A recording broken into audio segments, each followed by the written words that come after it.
Hello everyone, মামা baby care চ্যানেলে নতুন আরেকটি ব্লগ ভিডিওতে আপনাদের সকলকে জানাই অনেক অনেক স্বাগত। আশা করছি আপনারা সকলেই ভালো আছেন। তো এখানে মেয়েকে সেজেগুজে একটু রেডি করে নিয়েছি। ও বলছে মাম্মা আমি একটু র্যাম্প ওয়াকের মতন করবো। আমি ঠিক আছে, র্যাম্প ওয়াক করবে করো। তো তাই একটু ভিডিও করছিলাম। যাই হোক, এখন আমরা নিচে যাচ্ছি। কেন মেয়েকে সাজিয়েছি সেটাই আপনাদের সঙ্গে শেয়ার করব। তো আজকে হলো সানডে আজকে এখানে আমাদের একদম রুমের সাইডে এখানে বোনালু হচ্ছে, তেলেঙ্গানার একটা আঞ্চলিক উৎসব বোনালু। তো সকাল থেকে গতকাল থেকেই শুরু হয়েছে ঢাক বাজা। তো সকাল থেকেই বেশ সুন্দর ঢাক বাজছিল, দেখে মানে শুনে মনে হচ্ছিল যেন দুর্গা পুজো চলে এসেছে, এরকম লাগছিল। খুব সুন্দরভাবে এখানে রঙ্গোলি করেছে। চলুন একটুখানি দর্শন যদি আপনাদের করাতে পারি। দর্শন মানে এখানে মায়ের কোনো মূর্তি নেই, বোনালু মানে অ্যাকচুয়ালি মা কালী। তো এখানে স্টেজটা দেখুন কত সুন্দর করে করেছে, তালপাতা দিয়ে আর নারকেল পাতা দিয়ে করেছে। আর এখানে দেখুন এই যে এইভাবে বেদিটাকে আগের ভিডিওগুলো যদি আপনারা আমার দেখেন তাহলে অবশ্যই সেখানে দেখতে পাবেন এই বেদিটাকে খুব সুন্দর করে ফুল টুল দিয়ে সাজিয়ে বেদির চারপাশ দিয়ে ঘুরে ঘুরে পুজো দেয়। তো এই যে পুজোর জন্য দেখুন ঠিক এইভাবে প্রত্যেকে নেয় দুটো করে হাঁড়ি, একটার উপরে একটা বসায় আর হাঁড়িতে বেশ সুন্দর করে সাজায়। এখানে নিম পাতা থাকে, আম পাতা থাকে, আর উপরে একটা ছোট্ট কাটুরির মধ্যে মানে ছোট্ট একটা মাটির বাটির মধ্যেই কর্পূর জ্বালিয়ে দেয়, আগুন জ্বলতে থাকে। তো কালকে কিন্তু এখানে অন্নপ্রসাদও দিয়েছিল, সেই প্রসাদটাই আপনাদের সঙ্গে শেয়ার করলাম। তো পুরোটা তো কেমন কি পুজো করে না করে অতটা শেয়ার আমি করতে পারিনি, যতটা পেরেছি আপনাদের সঙ্গে শেয়ার করলাম। কারণ সকাল থেকে পুজো হচ্ছিল তো ভিড় ছিল, ওদিকে যাওয়া যাচ্ছিল না, তাও একদম কাছেও আমি যেতে পারিনি। তো একটু দূর থেকেই ভিডিওটা করে আপনাদের দেখালাম।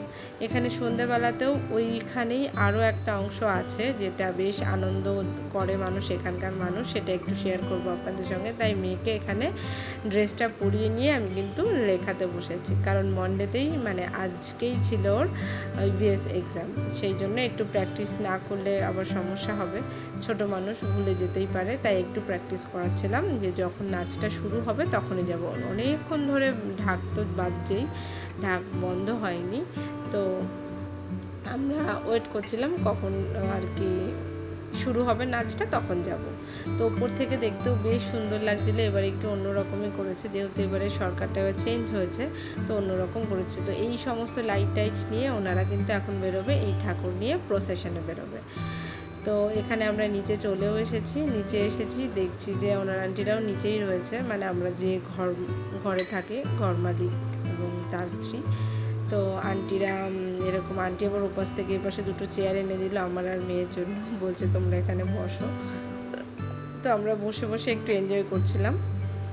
মেয়ের পড়াশোনা কমপ্লিট করে নিয়ে আসলাম, মাথা থেকে একটা টেনশন গেল। আর যদি মনে করতাম এখানে দেখে গিয়ে পড়াশোনা করবো, আর ওপর থেকে সেই 4তলা থেকে বারবার নিচে আসা ওঠানামা করাটাও কষ্ট হয়ে যায়, যার জন্য খুব বেশি ওঠানামা করি না। এখানে দেখুন মেয়ে ওই আওয়াজে নাচ করছিল, ভীষণ মানে জোরে জোরে ভীষণ আওয়াজ করে। ওখানে ঢাক, কাঁসর এই সমস্ত বাজছিল। কাঁসর মানে কি ছোট কাঁসর নয়, বিশাল বড় বড় থালার মতন। আর ওখানে দেখুন এই যে এইরকম অনেকটা সাজে সবাই, ছেলেরা একটু অন্যরকম সাজে। আমাদের ওখানে এই সমস্ত কিছু দেখে মনে হচ্ছিল আমাদের ওয়েস্ট বেঙ্গলে একটা নীল ষষ্ঠীর সময় চৈত্র মাসে একটা পুজো হয়, কোথাও চড়ক হয়, কোথাও ওই হাজরা নাচ হয়, সেখানে কিন্তু সবাই বিভিন্ন রকম সেজে গুজে নাচ করে। ঠিক এখানে এইটা দেখে ওই রকমটাই মনে হচ্ছিল। দেখুন এখানেও শিব সেজেছে একজন, পার্বতী সেজেছে একজন, মানে দুর্গা কালী সেজেছে একজন। তো এই রকমভাবে কিন্তু এখানেও সেজে ওরকমই নাচ টাচ করে, বেশ সুন্দর, অন্যরকমই, বেশ অন্যরকম। তো আমাদের ওখানেও এরকম করে, মিল অনেকটাই খুঁজে পাওয়া যাচ্ছে। এত বাজনা, তারপরে এরকম সাজগোজ, তো মিল বেশ কিছুটা আছে। তো আমাদের ওখানে তো ওই নাচটাকে আমাদের ভাষায় হাজরা নাচ বলে, যেরকম আমার শ্বশুরবাড়ির ভাষায় বলে কাঁচ নাচ। তো আপনাদের ওখানকার লোকাল এলাকায় এই নাচগুলোকে মানে ওই সময়ের ওই নাচগুলোকে কী বলে অবশ্যই কমেন্ট করে জানাবেন। তো এটা তো বোনালু, সবাই এখানে সুন্দরভাবে নাচ গান করছিল, গান তো নয় বাজনা আর নাচ। তো ভীষণ জোরে জোরে বাজনা বাজছিল, নাচ করছিল। সকালবেলার দিকে যে ঢাকটা বাজছিল না, তখন যে আওয়াজটা ছিল সেই আওয়াজটা শুনে মনে হচ্ছিল যেন দুর্গা পুজো এসে গেছে। তো সকালে খুব ভালো লাগছিল। তারপর এখানে এই যে বোনালু ঠাকুরকে নিয়ে যাওয়া হচ্ছে, এবার যে যেরমভাবে ইচ্ছা বরণ করতে পারে। ওখানে ওই গাড়িটার মধ্যে মানে একটা ভেড়ায় টানা গাড়ি, ভেড়া ছিল সামনে দুটো, ভেড়ার দুটো টানছিল গাড়িটা।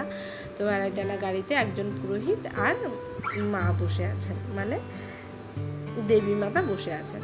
তো আমাদের ওনার আন্টি আবার একটু বরণ করে নিচ্ছিল।